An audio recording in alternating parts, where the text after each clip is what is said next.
ಕುಮಾರ ಕೃಪಾ ಅತಿಥಿ ಗೃಹ ಬೆಂಗಳೂರಿನ ಪಾರಂಪರಿಕ ಕಟ್ಟಡಗಳಲ್ಲಿ ಒಂದು. ಹಿಂದಿನ ಮೈಸೂರಿನ ದಿವಾಣರಾಗಿದ್ದಂತಹ ಶೇಷಾದ್ರಿ ಅಯ್ಯರ್ ಅವರ ನಿವಾಸವಾಗಿತ್ತು. ಅವರ ಕಾಲದಲ್ಲಿ ಅದೊಂದು ಮಹತ್ವದ ಕಟ್ಟಡ ಆಗಿತ್ತು ಅನ್ನುವಂಥ ಮಾಹಿತಿಗಳಿದ್ದಾವೆ. ಈಗ ಆ ಕಟ್ಟಡವನ್ನು ಒಂದು ರಿನ್ಯೂವೇಷನ್ ಮಾಡುವ ಮೂಲಕ ಮುಖ್ಯಮಂತ್ರಿಗಳ ಅಧಿಕೃತ ನಿವಾಸವಾಗಿ ಮಾರ್ಪಾಡು ಮಾಡಲಾಗ್ತದೆ. ಇದಕ್ಕೆ ಪರ ವಿರೋಧದ ಚರ್ಚೆಗಳು ಕೂಡ ಇದ್ದಾವೆ. ಈ ಸಂದರ್ಭದಲ್ಲಿ ಶೇಷಾದ್ರಿ ಅಯ್ಯರ್ ಅವರ ಕುಟುಂಬಸ್ಥರು ನಮ್ಮ ಜೊತೆಗಿದ್ದಾರೆ. ಆ ಕಟ್ಟಡದ ಮಹತ್ವ ಏನು, ಆ ಕಟ್ಟಡನ ಯಾವಾಗ ನಿರ್ಮಿಸಲಾಯಿತು, ಸರ್ಕಾರಕ್ಕೆ ಯಾಕೆ ಈ ಕಟ್ಟಡವನ್ನು ಕೊಟ್ಟರು ಅನ್ನೋಂಥ ಒಂದಷ್ಟು ಮಾಹಿತಿಗಳನ್ನ ತಿಳ್ಕೊಳ್ಳುವಂಥ ಪ್ರಯತ್ನವನ್ನು ಮಾಡೋಣ. ನಮ್ಮ ಜೊತೆಗೆ ಶೇಷಾದ್ರಿ ಅಯ್ಯರ್ ಅವರ ಕುಟುಂಬಸ್ಥರು ಇದ್ದಾರೆ, ಅವ್ರನ್ನ ಮಾತನಾಡ್ಸೋಣ. ತಮ್ಮ ಹೆಸರು ಏನು, ತಾವು ಹೇಗೆ ಸಂಬಂಧಿಕರಾಗಬೇಕು ಅವರಿಗೆ ಅಂತ? ನನ್ನ ಹೆಸರು ಲಲಿತಾ ಶೇಷಾದ್ರಿ ಅಂತ. ನಾನು ಅವರು ಮೊಮ್ಮಗನ ಸೊಸೆ. ನಾನೇ 4th ಜನರೇಷನ್. ಇದು ಕುಮಾರ ಕೃಪದ ಬಗ್ಗೆ ನಾವು ಶೇಷಾದ್ರಿ ಅಯ್ಯರ್ ಬಗ್ಗೆ ತಿಳ್ಕೊಂಡಿರೋದೆಲ್ಲ ನಾವು ಪುಸ್ತಕಗಳಿಂದ. ಇವರು ಮಾತಾಡಿ ಪೇಪರಲ್ಲೆಲ್ಲ ಅವ್ರಿಗೆ ಟ್ರಿಬ್ಯೂಟ್ ಟು ಟೈಟಾನ್ ಅಂತೆಲ್ಲ ಬರೆದಿದ್ದಾರೆ. ನೀರು ಕೊಟ್ಟವರು, ವಿದ್ಯುತ್ ಶಕ್ತಿ ಕೊಟ್ಟವರು, 18 ವರ್ಷಗಳ ಕಾಲ ಸೇವೆ ಮಾಡಿದವರು ಅಂತ. ಇವರು ಆ ದೊಡ್ಡ ಮನೆಯಲ್ಲಿ ಇರೋಕ್ಕೆ ಇಷ್ಟಪಡಲಿಲ್ಲ ಅವ್ರ ಮನೆಯವರು. ಅವ್ರ ಹೆಸರು ಧರ್ಮ ಸಂವರ್ಧಿನಿ ಅಂತ. ಅಲ್ಲಿ ರಾಮಾಯಣ, ಮಹಾಭಾರತ, ಭಗವದ್ಗೀತೆಗಳ ಕ್ಲಾಸಸ್ ಎಲ್ಲ ನಡೀತಿತ್ತಂತೆ. ಭಿಕ್ಷಿಗೆ ಅಂತ ಯಾರೂ ಬರ್ತಿರ್ಲಿಲ್ವಂತೆ. ತೀರಾ ದೊಡ್ಡ ಮನೆ ಆಗಿನ ಕಾಲಕ್ಕೆ. ಆ ರೋಡು ಇಷ್ಟು ಡೆವಲಪ್ ಆಗಿರಲಿಲ್ಲ.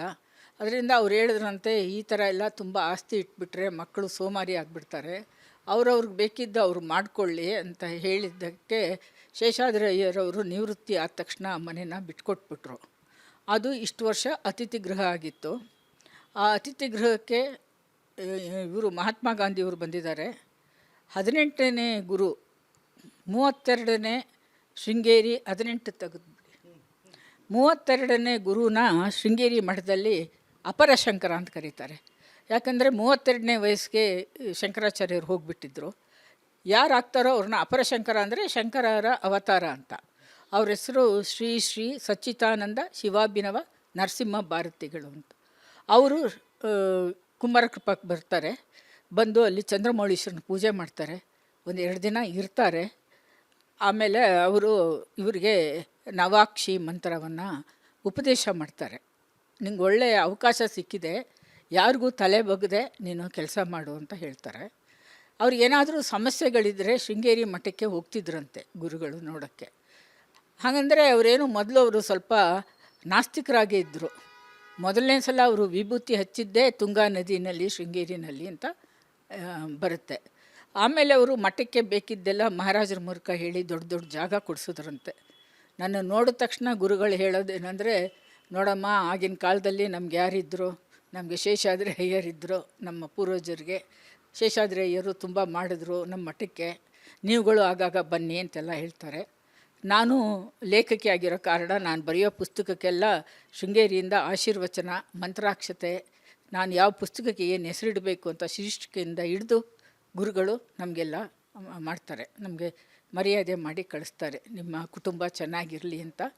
ಆ 32ನೇ ಗುರುಗಳು 4 ಅಕ್ಷರ 4 ಲೈನ್ ಬರೆದಿದ್ದಾರೆ ಮಹಾರಾಜರ ಬಗ್ಗೆ ಹಾಗೂ ಶೇಷಾದ್ರಿ ಅಯ್ಯರ್ ಬಗ್ಗೆ. ಶೇಷಾದ್ರಿ ಥರ ಒಬ್ಬ ಮಂತ್ರಿ ಇದ್ದರೆ ಚಾಮರಾಜ ಅನ್ನೋ ರಾಜ ಸುಭಿಕ್ಷವಾಗಿ ಆಳದೆ ಇನ್ನೇನು ಅನ್ನೋ ಅರ್ಥದಲ್ಲಿ ಬರೆದಿದ್ದಾರೆ. ಇದೆಲ್ಲ ನಾನು ಓದಿ ತಿಳಿದುಕೊಂಡಿರೋದಷ್ಟೇ. ಇನ್ನು ನೀವು ಇತಿಹಾಸವನ್ನು ಹೇಳ್ತಾ ಇದ್ರಿ. ಈ ಕಟ್ಟಡ ದೊಡ್ಡ ಮನೆಯಾಗಿತ್ತು ಶೇಷಾದ್ರಿ ಅಯ್ಯರ್ ಅವ್ರದ್ದು.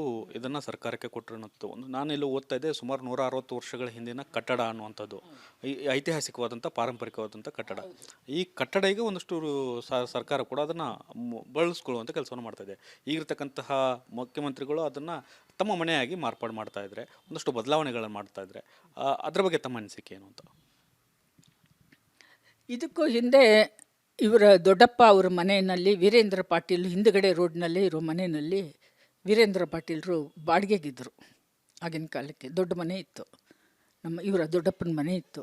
ಈಗಿಲ್ಲ, ಅದು ಅಪಾರ್ಟ್ಮೆಂಟ್ ಆಗಿದೆ. ಅಲ್ಲಿ ವೀರೇಂದ್ರ ಪಾಟೀಲ್ ಅವರೇ ಇದ್ದರು. ಯಾರೂ ಇದನ್ನು ಮನೆಯಾಗಿ ಬಳಸ್ಕೊಂಡಿದ್ದಿಲ್ಲ.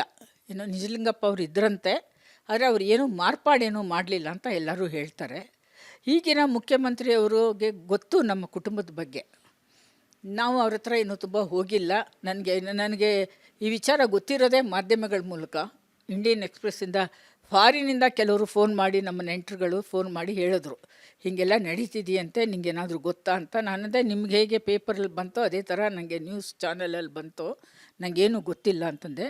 ನಾನು ಮೊನ್ನೆ ಹೋಗಿ ನೋಡ್ಕೊಂಡು ಬಂದೆ, ಸುಮ್ಮನೆ ಯಾಕೆ ಅಂತ ನಾನು ಹೋದೆ. ನಾವೇನು ತುಂಬ ಅಲ್ಲಿ ಹೋಗಲ್ಲ.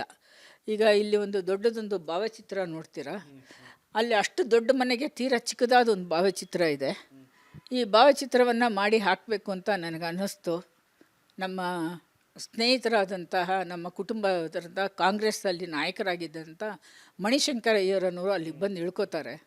ಅವರು ಒಂದು ಸಲ ನಂಗೆ ಫೋನ್ ಮಾಡಿ ಹೇಳಿದ್ರು, ನಾನು ಅವ್ರನ್ನ ಮುಖ್ಯ ಅತಿಥಿಯಾಗಿ ಕರೆದಿದ್ದೆ ನಮ್ಮದೊಂದು ಲಯನ್ಸ್ ಫಂಕ್ಷನ್ಗೆ. ಏನಮ್ಮ ನೀನು ಅಷ್ಟೊಂದು ಸೋಷಿಯಲ್ ಸರ್ವಿಸ್ ಮಾಡ್ತೀಯಾ, ನಿನ್ನ ಮನೇನ ನೀನು ನೋಡ್ಕೊಳ್ಳೋಕ್ಕಾಗಲ್ವಾ? ಅಷ್ಟು ದೊಡ್ಡ ಮನೆಗೆ ನಿಮ್ಮ ತಾತಂದು ಅಷ್ಟು ಚಿಕ್ಕದಾದ ಒಂದು ಫೋಟೋ ಇಟ್ಟಿದ್ದಾರೆ, ನಿನ್ನೊಂದು ದೊಡ್ಡ ಫೋಟೋ ಮಾಡಿ ಹೇಳಿ ಅಂತ. ಅವ್ರು ಹೇಳಿ ಸುಮಾರು ವರ್ಷಗಳಾಯಿತು. ನಾನು ಈ ಫೋಟೋ ಸಿದ್ಧಪಡಿಸಿಯೇ 3 ವರ್ಷ ಆಯಿತು. ನಮ್ಗೆ ಯಾಕೋ ಆವಾಗ ಮಂತ್ರಿಗಳೆಲ್ಲ ತುಂಬ ಜನ ಬದಲಾವಣೆ ಆದರು. ನಮ್ಗೆ ಯಾರೂ ಸರಿಯಾಗಿ ಸಿಗಲಿಲ್ಲ. ಇಲ್ಲಿ ಪರ್ಮಿಷನ್, ಅಲ್ಲಿ ಪರ್ಮಿಷನ್ ಅಂತ ಕೇಳಿದ್ರು. ಸೊ ನಮ್ಮ ಮನೆಗೆ ನಮ್ಮದೇ ಫೋಟೋ ಹಾಕೋಕ್ಕೆ ನಮ್ಗೆ ಇಷ್ಟೊಂದು ಓಡಾಟನ ಅಂತ ಫ್ಯಾಮ್ಲಿನಲ್ಲಿ ಅನಾವಶ್ಯಕವಾಗಿ ಓಡಾಡಿ ಬೇಕಾಗಿಲ್ಲ, ಬಿಟ್ಬಿಡು ಅಂತಂದರು. ಆದರೆ ಈ ಫೋಟೋನ ಮಾಡಿಸೋದಕ್ಕೆ ನಮಗೆ ಇವರು ಇಲ್ಲಿನ ಮಲ್ಲೇಶ್ವರಂ ಶಾಸಕರಾದಂಥ ಅಶ್ವಥ್ ನಾರಾಯಣ ಅವರು GKVLಗೆ ಹೋಗಿ ಮೇಡಮ್ದು ದುಡ್ಡನ್ನ ವಾಪಸ್ ಕಳಿಸಿ, ಶೇಷಾದ್ರಿ ಅಯ್ಯರ್ ಅವ್ರಿಗೆ ಮಾತ್ರ ಸ್ವಂತ ಅಲ್ಲ, ನಮ್ಮ ರಾಜ್ಯಕ್ಕೆ ಬೇಕಾಗಿರೋರು ಅಂತ ಹೇಳಿ ಅವರು ಹಣ ಪೇ ಮಾಡಿದ್ದಾರೆ. ಅವ್ರ ಮನೆಯಲ್ಲೇ ನಾನು ಇಟ್ಟಿದ್ದೆ, ನೀವೇ ಮಾಡಿ ಸರ್, ನನ್ನ ಕೈಲಿ ಆಗಲ್ಲ ಅಂತ ಹೇಳಿದ್ದೆ. ಆದರೆ ಅವರು ತುಂಬ 2 ವರ್ಷ ಅವ್ರ ಮನೇಲಿ ಇಟ್ಕೊಂಡು ಕೊನೆಗೆ ನನ್ನ ಮನೆಗೆ ತಂದು ಕೊಟ್ಟಿದ್ದಾರೆ. ನಾನು ಕುಮಾರ ಕೃಪಾಗೆ ಹೋಗಿ ನೋಡಿದೆ. ಅಲ್ಲಿ ಇರೋವರೆಲ್ಲ ನನಗೆ ತುಂಬ ಮರ್ಯಾದೆಯಾಗಿ ಮಾತಾಡಿಸಿದ್ರು. ಕಾಂಟ್ರಾಕ್ಟರೆಲ್ಲ ರಿಸೆಪ್ಷನ್ ಒಂದು ಮಾಡ್ತೀವಿ, ರೂಮ್ ಎಲ್ಲ ಮಾಡ್ತೀವಿ ಅಂತ ಹೇಳಿದ್ರು. ತುಂಬ ಜನ ನನಗೂ ಫೋನ್ ಮಾಡಿ ಹಿರಿಯರೆಲ್ಲ ಹೇಳಿದ್ರು, ಇದು ಚೆನ್ನಾಗಿಲ್ಲ, ನೀವೇನಾದರೂ ಮಾತಾಡಬೇಕು ಅಂತಂದರು. ನಾನೇನು ಮಾತಾಡೋದು ಅಂತ ನಾನು ಸುಮ್ಮನೆ ಇದ್ದೆ. ಈಗ ನಾನು ಹೇಳೋದಿಷ್ಟೇ, ಅಲ್ಲಿ ದೇವಸ್ಥಾನನೂ ಕಟ್ಟಬೇಕು, ಅಲ್ಲಿ ಕೆಲವು ಅಹಿತಕರ ಘಟನೆಗಳು ನಡೆದಿದೆ, 1-2 ಆತ್ಮಹತ್ಯೆಗಳೇ ಆಗಿದೆ ಅಂತ ಹೇಳಿದರು ನನಗೂ ಯಾರು. ಇವರು ಬಿಟ್ಟು ಬಂದ ಮೇಲೆ ಇವರಿದ್ದಾಗಲ ಏನು ಅಂತ ಗೊತ್ತಿಲ್ಲ. ಮುಖ್ಯಮಂತ್ರಿಗಳು ಯೋಚನೆ ಮಾಡಬೇಕು. ಯಾಕಂದರೆ ಶೃಂಗೇರಿ ಗುರುಗಳೆಲ್ಲ ಬಂದು ಇದ್ದ ಜಾಗ. ವಿವೇಕಾನಂದರನ್ನ ಶೇಷಾದ್ರಿ ಅಯ್ಯರೇ ಕರ್ಕೊಂಡು ಹೋಗ್ತಾರೆ ಮಹಾರಾಜರ ಹತ್ರ. ಅವರಿಗೆ ಅಮೇರಿಕಾಗೆ ಹೋಗೋಕ್ಕೆ ಏರ್ಪಾಡು ಮಾಡಿಸ್ತಾರೆ. ಅಮೇರಿಕಾದಿಂದ ಮುಗಿದ ತಕ್ಷಣ ಅವರು ಕುಮಾರಕೃಪಕ್ಕೆ ಬಂದು ಶೇಷಾದ್ರಿಯವರ ಅತಿಥಿಯಾಗಿರ್ತಾರೆ. ಅವರಿಗೆ ದೊಡ್ಡ ರಿಸೆಪ್ಷನ್ ಕೊಡ್ತಾರೆ ತಾತ ಅವರು. ಒಂದು ಇಲ್ಲಿ ಮಹಾರಾಣಿ ಕಾಲೇಜ್ ಗ್ರೌಂಡಲ್ಲಿ, ಒಂದು ಮೈಸೂರು ಮಹಾರಾಜ ಕಾಲೇಜಲ್ಲಿ. ಅದಕ್ಕೆ ವಿವೇಕಾನಂದರವ್ರಿಗೆ ಲೆಟ್ರ್ ಬರೀತಾರೆ, my dear Dewan of Mysore ಅಂತ ಬರೀತಾರೆ. ಆ ಥರ ಅವರೆಲ್ಲ ಬಂದಿದ್ದವರು, ಮಹಾತ್ಮ ಗಾಂಧಿ ಅವರು ಅಂತ.